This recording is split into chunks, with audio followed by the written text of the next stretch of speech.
Dito tayo sa Antipolo, ayun ang gagawin natin. Pero paano magpasok ng wire o na alambre or ng HHN wire sa PVC doon sa mga inabang natin na PVC. Gamit or kahit wala tayong gamit na wire puller. Pakita ko sa inyo. Ito yung gagamitin natin na THHN wire. Ayan, number 12. Ayan.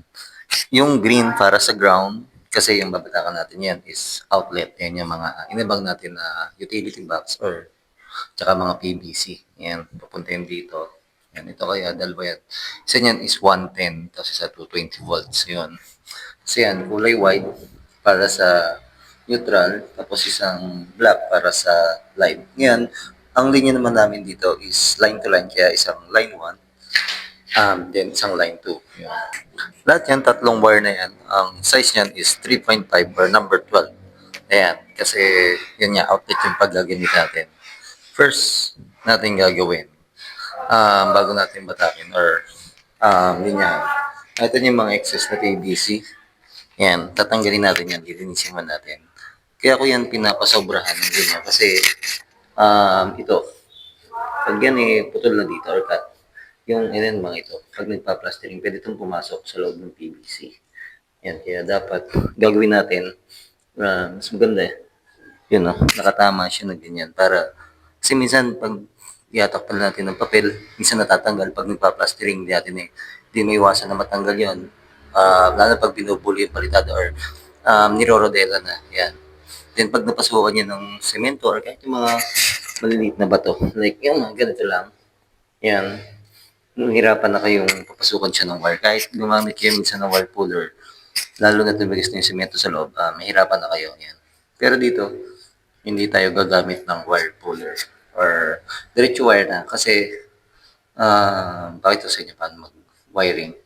Yung first natin gagawin, tatanggalin to gamit itong GI wire. Yan. Hindi na ako nagamit ng akso kasi matagal pa, mahirap ito. Pasok nyo yung GI wire dyan para maputol natin yung sobrang PVC pipe. Yan. Ganito lang ako maglinis ng utility box. Kasi pag hindi nyo rin tinanggal, hindi nyo rin makakabitan ito ng outlet kasi babangga yung convenience outlet. Yes. Hihilahin nyo lang yung ganyan, guys. Napakabilis. Kumpara sa hacksaw kasi minsan sikip yung hacksaw. Yan. Yun putol na siya. Malapit na maputol. Yun Yan. Oops. Yan, guys. Tanggal na agad. Yan. At itong isa, ganun yung gagawin din natin. Puputulin din natin yung isa. Yan, napakabilis na putulin. Yan, tapos tatanggalin din natin to para malinis yung utility box natin. Ngayon, nilinis na natin lahat ng ating utility box. Ayun, pagli sa kabilang side. Ayun. Ngayon naman, papasukan natin to ng wire, ng KHHN wire. Yan. Unang-unang technique or sikreto kapag magpapasok ng wire, yung kung mapapansin nyo, yung pagbe-bend, yun, may video tayo ng pag mag-bend ng PVC. Kasi pag nag-bend tayo ng PVC, dun pa lang, may make sure nyo na maganda yung pagkakabit kasi pagka napisa siya or hindi maganda yung pagkakabit, pwede siyang hindi pumasok yung wire kahit gumamit yan ng wire puller. Yan. Isa pa, huwag kayong gagamit ng short elbow. Yung long elbow, okay lang. Pero mas maganda, i-bend nyo na lang para walang tugtukan or walang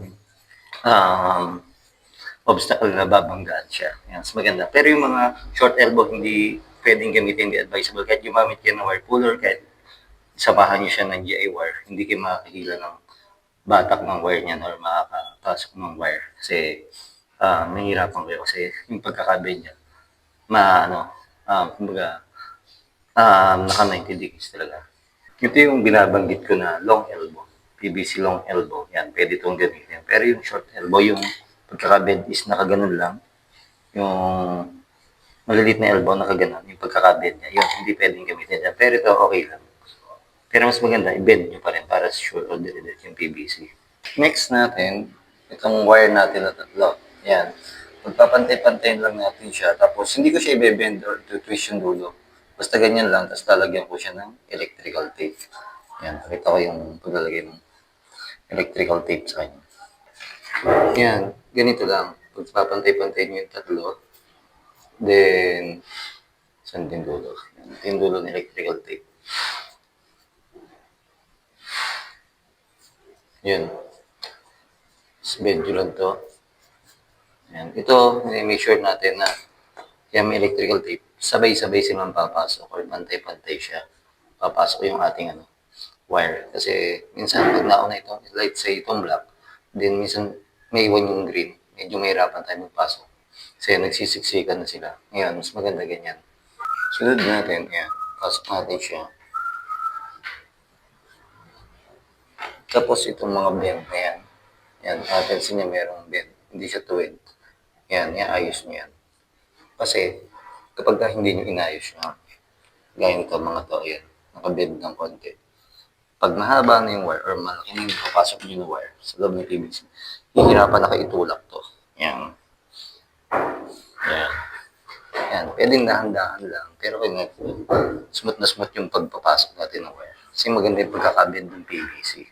Yan, ito. Yan ulit na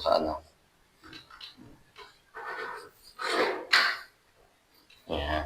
Yan, smooth yung pagtutulak ko ng wire sa PVC. Ang labas naman yan, doon sa kabilang utility box. Yun. Yung dire-diretso lang yung pagpapasok ko ng wire. Smooth na smooth. Hindi siya, kasi pag bumabangga, minsan hindi na mahirapan kayo. Pero yan, tulak lang ako ng tulak. So yun lang, iwasan nyo lang na mabend ito. Kasi pag ito, ganyan. Tapos diniretso ng pasok. Na gano'n. Although papasok siya, pero kapag malayo na or mahaba na yung natatravel ng wire natin, pwede na itong sumikip. Yan. Yun yung dahilan kung minsan masikip ang tulak natin. Or kailangan mainis. Yan na.